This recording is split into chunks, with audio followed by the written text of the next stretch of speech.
Hello guys, मेरो नाम चाहिँ जानका कोइराला हो। हामी चाहिँ यो च्यानलमा विभिन्न खालका टेक्निकल तथा ज्ञानवर्धक अरू टिप्सहरू पनि दिनेछौँ र यो मेरो पहिलो भिडियो पनि हो।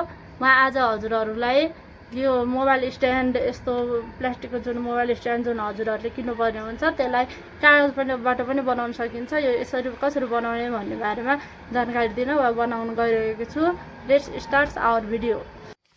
सो गाइज, हामी चाहिँ अब यो मोबाइल स्ट्यान्ड बनाउन गइरहेका छौँ। यसको लागि चाहिँ हजुरहरूले जुनसुकै साइजको A4 पेपर वा फोटोकपी पेपर वा जुनसुकै काममा लाग्ने क्यालेन्डर जुनसुकै प्रयोग गर्न सक्नुहुन्छ। पहिला हामी हेर्नु यसो गरेर फोल्ड पर्दछ। त्यसपछि फोल्ड गरेपछि यसलाई फेरि डबल फोल्ड गर्ने। डबल फोल्ड गरेर भएपछि यसरी बीचमा ठ्याक्क बीच भागमा पारेर हामीले भाँच्नु पर्दछ। नभए ठ्याक्क बीचमा पुग्ने गरी यो यसरी नापेर भाँच्ने काम गर्नु पर्दछ।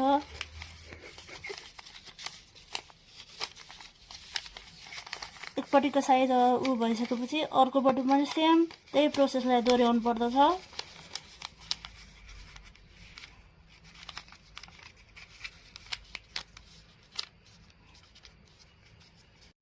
अब हामीले चाहिँ यता साइडको यो लास्टको भागमा बीचमा हाल्दाखेरि छुटिन सक्छ, त्यसैले यो लास्टको भागमा हामीले यसरी गरेर हाल्न सक्छौँ।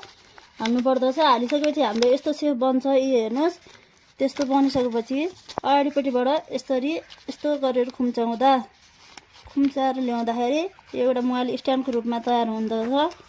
अझ यो अझ मिलाउनु पर्दछ।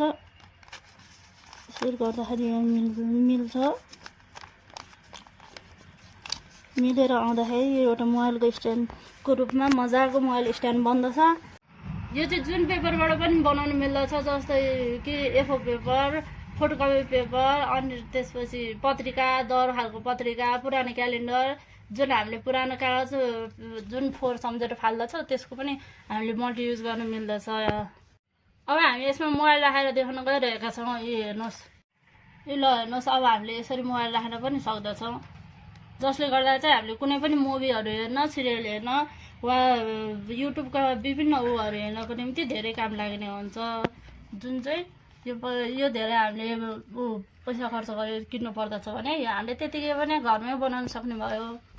अब हाम्रो यो लास्टमा चाहिँ यो जुन यस्तो थियो त्यो कागजमा यस्तोमा परिणत भइसकेको छ, जसमा चाहिँ हामीले मुभीहरू हेरेर मोबाइल राखेर मुभीहरू हेर्न जे पनि गर्न सक्दछौँ।